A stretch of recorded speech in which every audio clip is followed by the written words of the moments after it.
This brings us to chapter 10, and we're going to talk about animals, multicellular animals. And the two species that we see here are Cycloglypha subborealis and Vorticifex effusa, a caddisfly larva and a snail. And these are actually important to me because they were two of the players in the place that I did my PhD research. The snail cleaned off nostoc and kept diatoms from growing over it that I was studying. And the caddisflies were scavengers around the bottoms of it. And we'll see that mutualism discussed later on in the class. Major groups that we'll go through include the sponges, cnidarians, the planarians, the gastrotrichs, some of these that maybe you haven't seen much. Rotifers, we'll see these in the class, we'll see the images of them. Nematodes, important predators and bactivores and sediments. The mollusks, the snails and the clams. The annelids, the segmented worms, just like the earthworms, but they're in aquatic systems, bryozoans, and the arthropods. And this includes the insects and the crustacea. A lot of the diversity in freshwaters and is found in these groups, and particularly the arthropods.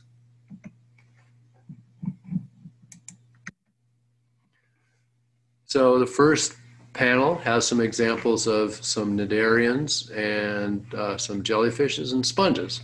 The cnidarians, hydra is probably the one that you would be the most likely to see in freshwaters, and it is it has these stinging structures that are called cnidocysts, and they basically, if something touches up against them, it'll jab them and inject them with a poison, and then they can engulf it and eat it.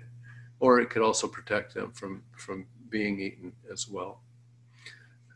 They are able to sort of cartwheel along the bottom with their tentacles hitting the bottom, and then they rear end flipping over and attaching, and they can keep going. So they're kind of neat. And a lot of them will have chloroplasts.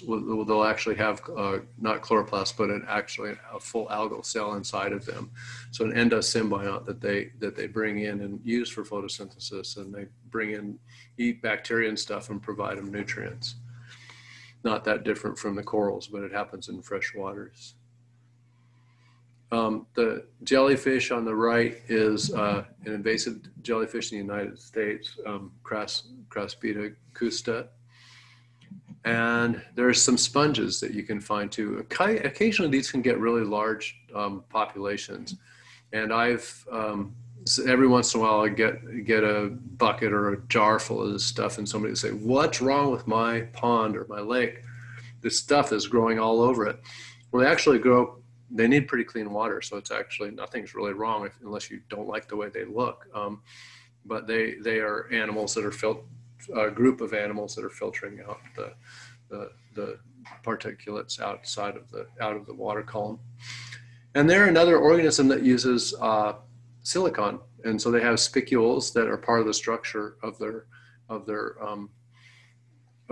colony. And here's on F, you can see a variety of these different spicules. So you could use these in forensics as you did use diatoms if they were more common. They're not quite as common as diatoms, so it's a little bit more difficult to use those, but these will fall down in the sediments and not break down. So I mentioned the jellyfish, this invasive freshwater jellyfish in the United States. So we can't see them in freshwaters. And there's another real interesting example, this mastigius. It's in Palau, and it's in a lake that's on an island in South Pacific. And it has photosynthetic algal cells inside of it. And it actually swims around in the lake to get itself in the sun as the sun changes over the day. And they don't have many stingers, so a lot of people, if people are tourists there and they're on snorkeling vacations, part of it would be to go to this freshwater lake and swim with the jellyfish, which is something that I would like to do someday in my life.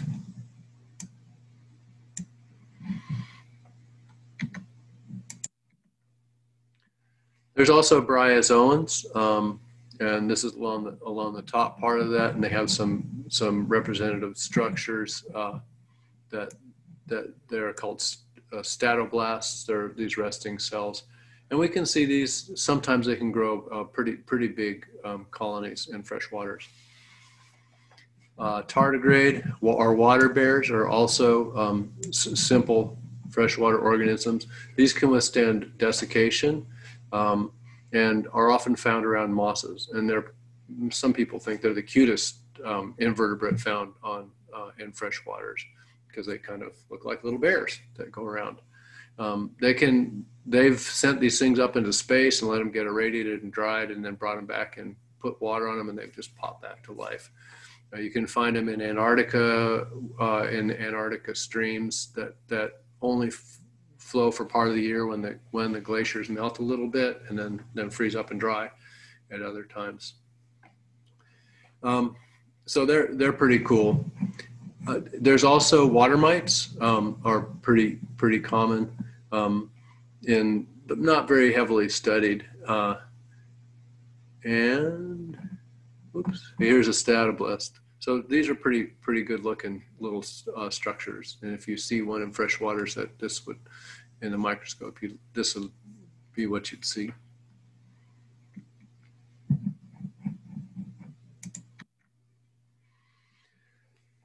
This brings us to the rotifers and the flatworms and the nematodes. Rotifers are really common in planktonic systems and in benthic systems. So some rotifers, such as these you see at the top, A and B, would be found in planktonic systems. And the reason they're called rotifers is they have these little cilia that they pull food particles to filter in through, and it causes a rotation. It causes the water to spin above them, rotate, right? Rotifers. So that's why they have that name. The reason partially they can be really important consumers in lakes is that they're so smaller than a lot of the zooplankton that we'll talk about in a little bit. So the predators, the sight predators like small fishes can't quite see them. They can't quite get them. And so when we get into the time when the larval fishes take off and the predation on zooplankton goes up, then the rotifers are part of the groups that can take over in that time of the year.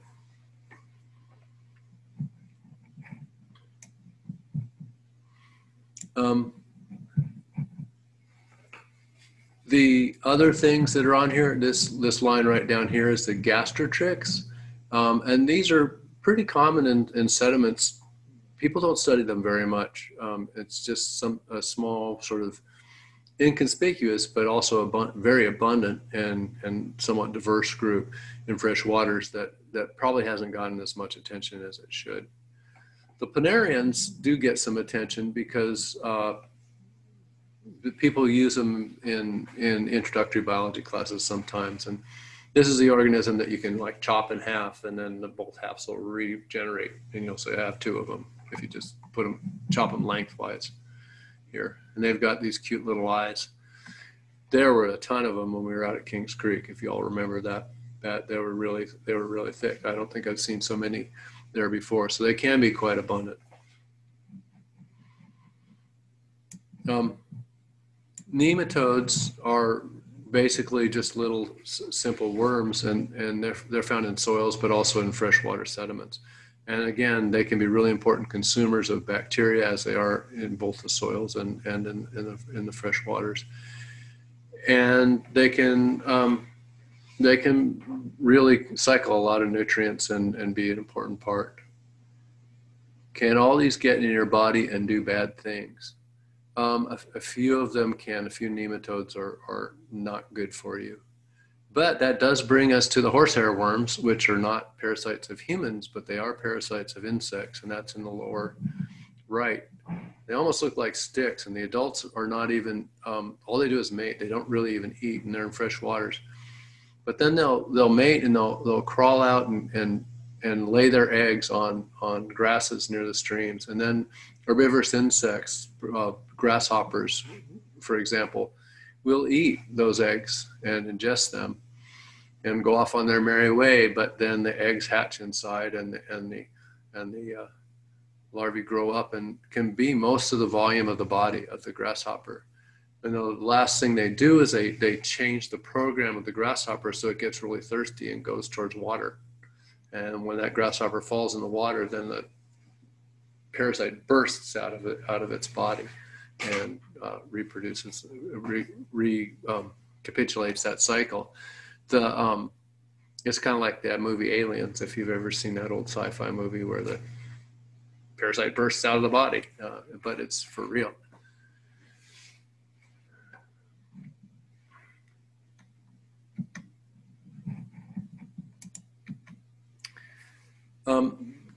So morphology can be a little bit tricky in some of these organisms, and this is a first example of what we'll see of this cyclomorphosis. That's cyclomorphosis. Cyclo means changing, and morphology, morphosis is changing shape. And on the right-hand side is a rotifer that's been grown without any predation pressure. And on the left-hand side are rotifers that have divided under predation pressure and produce these spines to protect themselves from being eaten.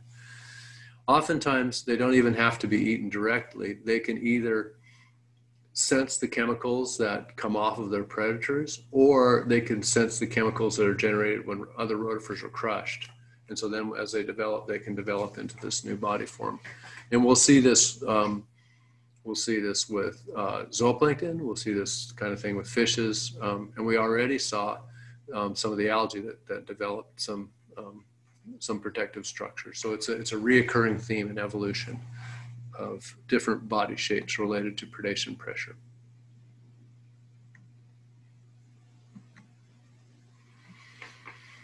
And this page has a variety of things, including the crustaceans, mollusks. So we've got the clams and the snails, and then some of these are important invasive species. The Asiatic clam corbicula, which we saw actually in Kings Creek, and we'll also see in maybe in our McDowell Creek samples. The zebra mussel, which we'll talk about in more detail in a minute. And then the snails and the limpets. So limpets are essentially flattened snails that attach onto solid surfaces. And then we have some of the worms and annelids that we would see. They're a little less common, but can be important.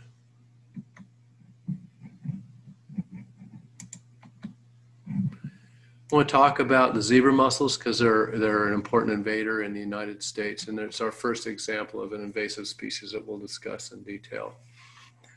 In the United States, they entered the Great Lakes in 1986 from European ships dumping bilge water.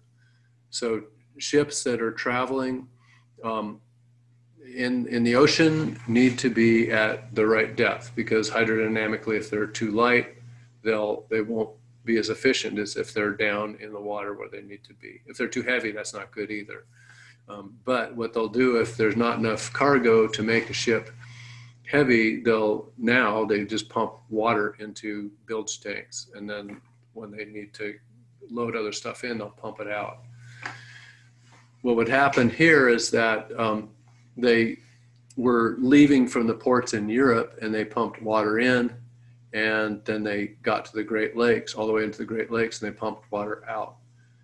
This was an interesting situation because the rivers in Europe, because of the industry and the fact that they were just used to dump materials, waste into, were uninhabitable for many organisms in the lower reaches, particularly as you got close to the ocean where the ships might be. So the zebra mussels couldn't live down there, but as Europe cleaned up its rivers, the zebra mussels were able to move down further into these areas where the bilge water is being taken in. And because they produce, 1,000 eggs each reproductive cycle, a million eggs each reproductive cycle, and they give rise to many easily transported veliger larvae. In addition to that, ships have gotten faster and faster. So what used to take weeks and weeks now could only take a week to get across. And so the chance that the larvae would survive increased. It's also interesting because Western Europe did not have zebra mussels in it historically. But when Europe put canals throughout Europe to allow for movement barges of material to come through, it came in from the Caspian Sea drainage and from the east. So it's also an invasive species there, but it's been there for a lot longer than it has been here. These can attach to solid substrates and rapidly cover other organisms. They filter, feed, and remove lots of stuff from the water. So when they come in and have huge numbers, they can really clear up the water, which is not necessarily a bad thing, but they'll also be competing with the native ones. This is an old slide because it says just made it into the Missouri River, and it's probably been a decade now since they've been in the Missouri River. And within the last 5 years or so, they entered some Kansas River waters, Cheney, Marion, and Afton reservoirs. But maybe some pictures. So this is a buoy that was in a lake and that got pulled out, and you can just see how thick these things get. And it can be really bad because when like water treatment, drinking water plants would have an intake, right? Or a cooling for a power plant would have an intake, and they have these bars to keep the logs and the big junk out. And then pipes coming through the system. And if they're filtering water through all the time, they can get these zebra mussels in there and at really high concentrations where they start clogging the flow of the system. So it costs a lot to keep cleaning these things off. And they don't really have very good natural predators. So there's not a great way other than to dry out the pumps or, just scrape them off and start again. And the other thing that's amazing about this is how quickly it really happened. So the first places they were noticed were just around the Great Lakes, as I said, in 1988. Within 3 years, because the Mississippi River is connected to the Great Lakes, and then everything downstream obviously is collected to the Great Lakes, they had gotten into the Mississippi River basin, spread throughout the Great Lakes, and moved down all the way down to basically to the ocean.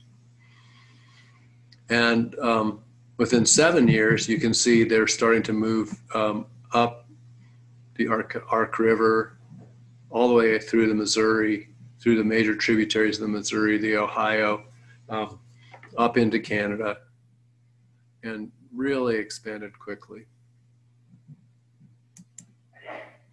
And this is the one that I just downloaded fairly recently. I'm sorry, no, this is 2016. It's somewhat recent. And this one's got 3 invasives on it, 2 invasives. It's got a quagga mussel, a different mussel species that's invasive, the zebra mussel. So the zebra mussels are in red, the quagga mussels are in green, and both species of currents are in yellow. And because of these veligers, people, if they take water into their boats, or if they don't clean zebra mussels off the bottom of their boats that get attached, and they put them on a trailer and go somewhere else and dump that water, or if the mussel survives out, it can take a mussel and put it in a completely new place. And that's, maybe some of you have seen the roadside inspections that they have in some areas of some states, where they actually do inspections of boats to see if they're bringing in zebra mussels. Because there are some states that really have missed that. But we see these weirdly disconnected things. So there's a quagga mussel here, there's both zebra and quagga mussels here. These are things that people have probably brought in from boats, either coming in from the West Coast where the quagga mussel came in, or from the East Coast. And we can also see that there are places where they've been successfully eradicated, where they've just gone and killed them all, killed everything and gotten rid of them. But in Kansas, we're in a position where that's just not feasible, because there's so many that have entered our reservoirs that even if you wipe them out in a reservoir or part of a reservoir, they're gonna come back up again. It's just not something that's gonna happen.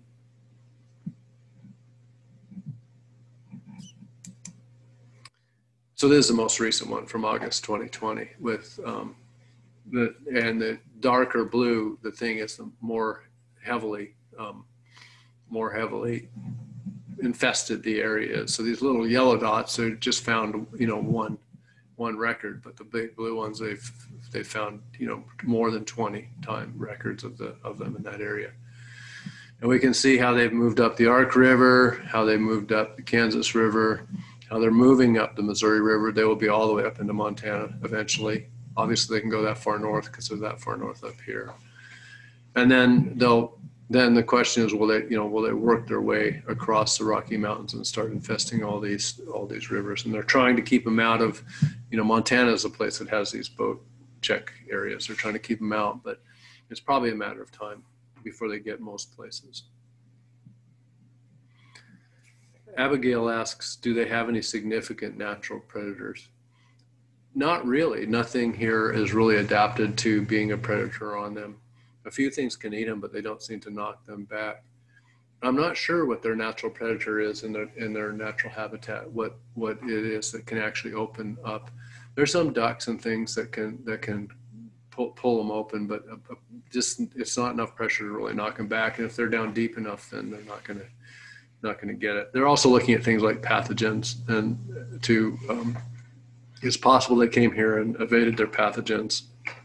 So, but there's problems with that, because one of the things that these mussels do is they outcompete the native mussels. They grow over them. And if you bring in a pathogen to this species of mussel, you can imagine that it might not be very specific, and it could attach and attack the native mussels.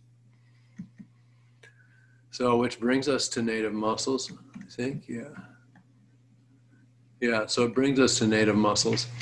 And these are highly endangered, and there's a very high diversity of mussel species in the United States. We're sort of the epicenter of mussel evolution. And they have a really neat adaptation, and that is they are parasitic for part of their lifetime, and they depend upon fishes to transport their larvae around. And this is a case of, I think, a log perch coming in. And you can see this is a mantle of the mussel right here. It looks like a little minnow. And it'll actually waggle its tail, the tail, right, of the minnow, and look like a little struggling fish. And so the perch will come up, and it tries to eat that fish, the thing that it thinks is a fish. It's just part of this big mussel right here. And it just shoots those glaucidia out, and you can see all that cloudiness, right? That's those little larvae that are going to go out, and they're going to get attached on it. Some of them are going to get attached onto the gill, and then the fish will go off, and they'll stay there and grow for a few days, and then eventually they'll fall off somewhere else. So this is also an obligate relationship for the mussel, not for the fish, but for the mussel, and it's obviously a highly co-evolved one. Unfortunately, though, these things, because these things live for a long time, and because they live in rivers and streams, which integrate everything upstream, right? So you're in a stream, any pollution that falls in anywhere above is going to come down and impact the mussels. And we see that because these really long generation times in decades, and some of these mussels are hundreds of years old from isotopic dating, that they're really getting hammered right now and knocked down. The first step of that was before they had invented plastic buttons. And the insides of mussel shells are you know, pretty spectacular. I think I have one up here.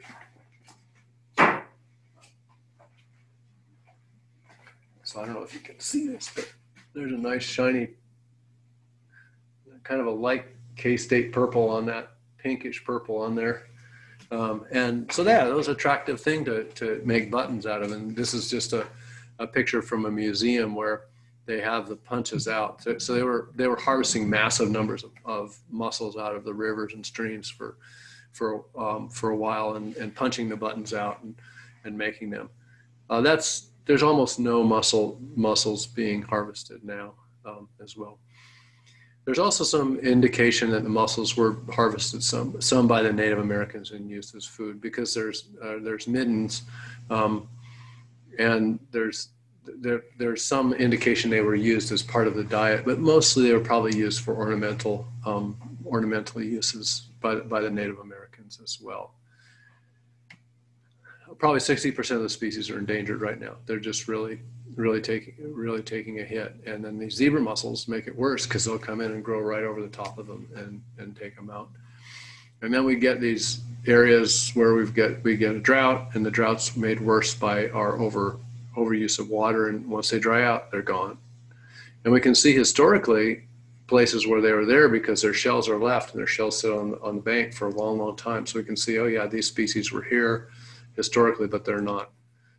There's a study out of Iowa that looked at the mussels in the 1980s, and then re-looked at them around 2000, and they were still, over those 20 years, even though they cleaned up water quality considerably in these areas that they were studying, the mussel populations were still declining. And they think it's because they just aren't able to reproduce successfully, and they just, things just aren't good enough for them. They live 100 years. If they can get a good year or two, they can really bring off a lot, but they just haven't gotten good years, and eventually they die off. That takes us to the arthropods, and this includes the spiders and mites, and then, which we saw one of the mites, I had it slid in there earlier, and then the insects, the colembala, which are borderline insects, Ephemeroptera, the mayflies, the odonates, odonata, dragonflies, Plecoptera, stoneflies, Trichoptera, caddisflies. And you should probably learn these common and scientific names, just because when you talk to people about, if you go into this as a field, and also when I talk about it, I'll talk about the mayflies or the Ephemeroptera interchangeably. And then the other parts of them are the crustaceans. These are the ostracods, the copepods, and the brachiopods, the cladocerans, and the brine shrimps. The decapods, like the crayfishes, crabs, and shrimps, the isopods, and the amphipods. And we'll go through these real quickly. So the colembala is right here. Springtail is in the upper left-hand corner. Here's a mayfly, and you see it has these three circi coming off the bottom of it. A damselfly and nymph down here with these three feathery things coming off the bottom of it. And these dragonfly nymph, macromia, they're interesting because they're really quite strong predators, and they have this jaw underneath that comes out, and it spring loads and shoots out and brings in their prey like that. So that's always fun. Unfortunately, we don't have a lab where we can show you guys and we can feed those. And then you all know what an adult dragonfly looks like. Stoneflies, nymphs, and adults. And then some of the other ones that we have, back swimmers, you see those pretty commonly here. A giant water beetle, they can be predators. They can be like, this big, and predators on fishes. So they can be pretty pretty interesting species to see.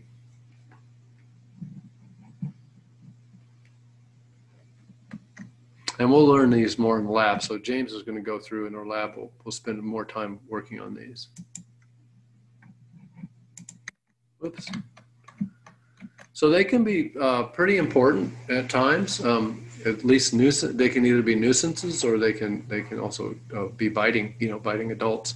Here's an example of a mayfly hatch from the Mississippi River, and this is in the southern part of near La Crosse, Wisconsin, right there in the southern part of Wisconsin.